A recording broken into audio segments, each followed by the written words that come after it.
It used to be a parking lot and now it's a garden. The Edible Schoolyard is located in the back corner of the Martin Luther King Middle School campus in Berkeley. My name is Zoe Salnov and I have been involved in the Edible Schoolyard program for 6 years. This is a place where flowers are edible. It's a place where tables are set for lunch, where it's okay to get dirty, where best friends have an excuse to cook together. It's a place where I relearned how to eat.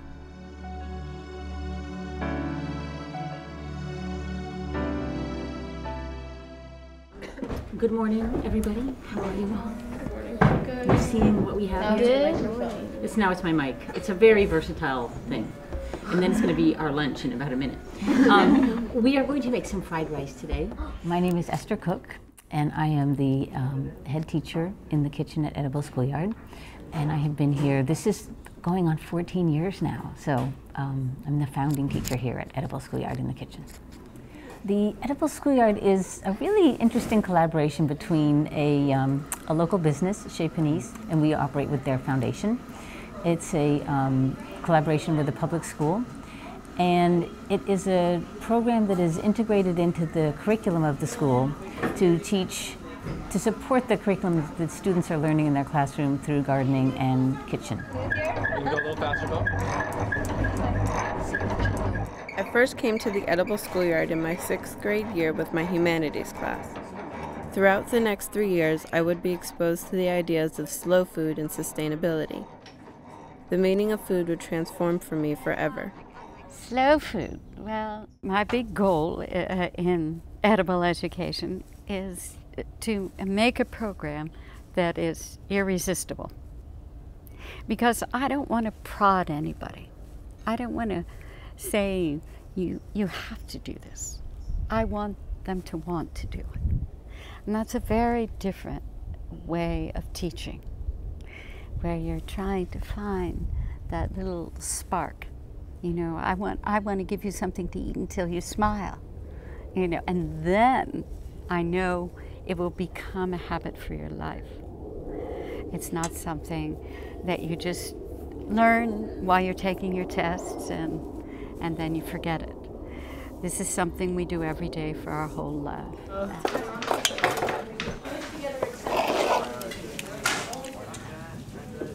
I gained a new appreciation for food in the Edible Schoolyard kitchen.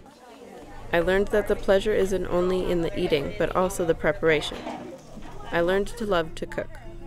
In the kitchen, we are pretty much focused on preparing and executing our lunch and setting the tables, getting everybody really in the habit of understanding the responsibility that it takes to feed people, especially people who have been physically working. And I think that it's also a nice experience to sort of mingle the hard work with social fun, and to really sort of highlight the pleasure of working together, and how when you do work together you can really accomplish things that would be either impossible or really not fun on your own, but working with a group, it becomes much more than just having to get something done. When I was handed a handful of rainbow chard to chop up for the first time, I thought it was beautiful. It also turned out to be delicious when sautéed with dinosaur kale and onions. I became a vegetarian for a week. Cooking in the Edible Schoolyard kitchen is like cooking in a restaurant kitchen filled with old friends. There is always music playing, conversations traveling, vegetables being chopped, pots on the stove, and a feeling of comfort. Relationships between teachers, students, and their peers bud in the kitchen. Small prompts spark long conversations which ignite relationships over collaborative cooking. The slow food we made in the kitchen was comfort food, made with love and over time, delicious. We try to run the kitchen in a way that will appeal to 1,000 different little personalities that we have here at school. We really want to engage people, and for the most part, the food is what engages most of our students. The task of preparing the food and enjoying the food. But there are a few students who it might be more of a social experience for them. It may be a place for them to express themselves artistically. They can play the piano, they can write on the chalkboard, and they can do any manner of creative things to make a beautiful arrangement for the middle of the table. But generally speaking, I think for most kids, the act of preparing food is a discovered pleasure here. And I think that giving students responsibility during the day for performing a task that they then get to reap the rewards of is very befitting for this age group. There's a connection that you make with the food when you've grown it out in the garden and then you cook it in the kitchen.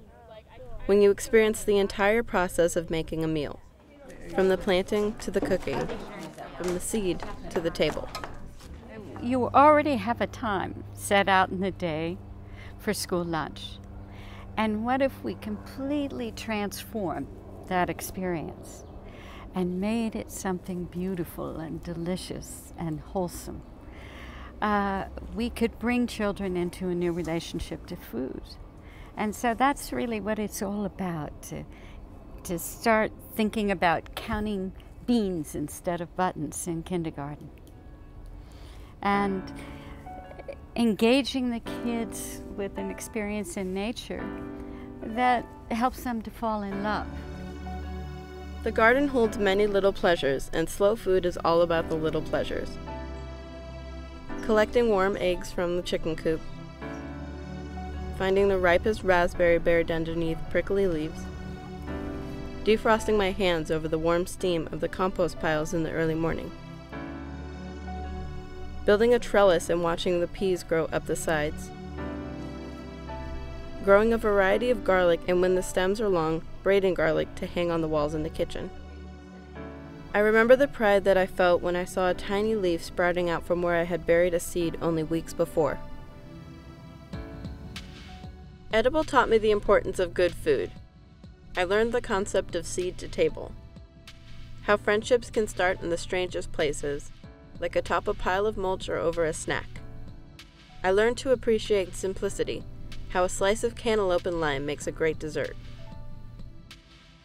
I don't shop at farmers markets every week, but Edible did influence me to choose organic over non-organic soil for my garden.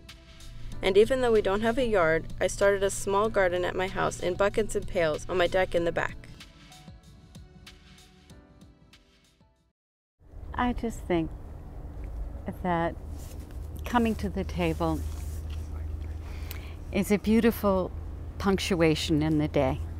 You're kind of running and moving, and all of a sudden you come down and you sit down.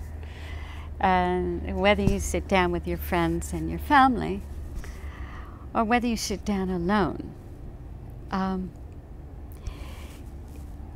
it's a moment of sort of restoration and a moment of inspiration if you have something beautiful on your plate. But I think that's the place, the dinner table, is where we learn about each other.